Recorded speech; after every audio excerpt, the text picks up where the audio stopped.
আজকের রেসিপি হলো cheese ball. এর জন্য আমরা কিছুটা আলু সিদ্ধ করে নেব। এখানে আমি অনেক কোয়ান্টিটি নিয়েছি, আপনারা চাইলে কমও নিতে পারেন।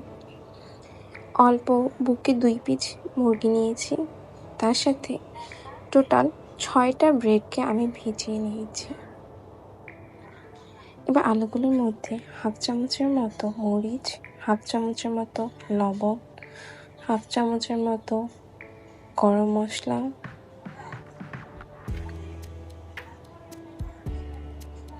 এরপর 1 চামচ মতো পেঁয়াজ কুচি, পেঁয়াজটা খুব ভালোভাবে কুচি করে নেব। ইন টোটাল আমি এখানে 3 চামচের মতো দিলেই হবে। তারপরে ধনিয়া কুচি, সবগুলোকে একসাথে ভালোভাবে মাখিয়ে নেব। এখন এর সাথে ব্ল্যাক পেপার নিয়ে নিয়েছি, ওই সাথে এবার মুরগি আর ব্রেড প্ল্যান যেটা ছিল ওটা নিয়ে নিয়েছি। এখন এর সাথে 1 চামচের মতো সয়া সস নেব, 1 চামচের মতো কর্নফ্লাওয়ার নেব, প্রায় 2 চামচের মতো কর্নফ্লাওয়ার নেওয়া হয়েছে। এরপর সবগুলো উপকরণকে এখন ভালোভাবে মাখিয়ে নিই। আমার মাখানো শেষ। এবার এর উপরে ডিমের হলুদ অংশটা শুধু দিয়ে নেব, দিয়ে আবার কিছুক্ষণ মাখিয়ে নেব। তার পাশে চিজ রাখা, হাতের মধ্যে একটু সামান্য তেল নিয়ে ভালোভাবে গোল গোল করে এর মাঝখানে চিজ দিয়ে নেব। প্রথমে গোল গোল ভালোভাবে করে নেব, দেখুন।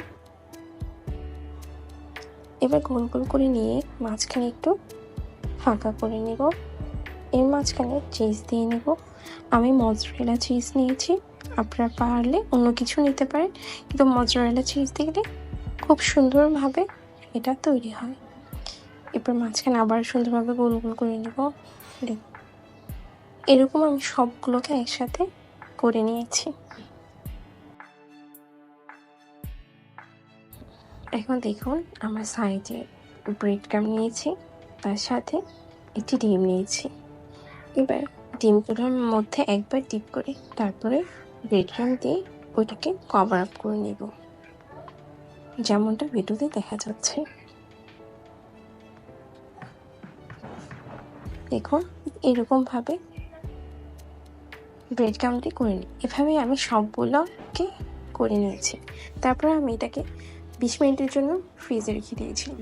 এবার একটা ফ্রাই প্যান নিয়ে একটা একটা করে দিয়ে নিই।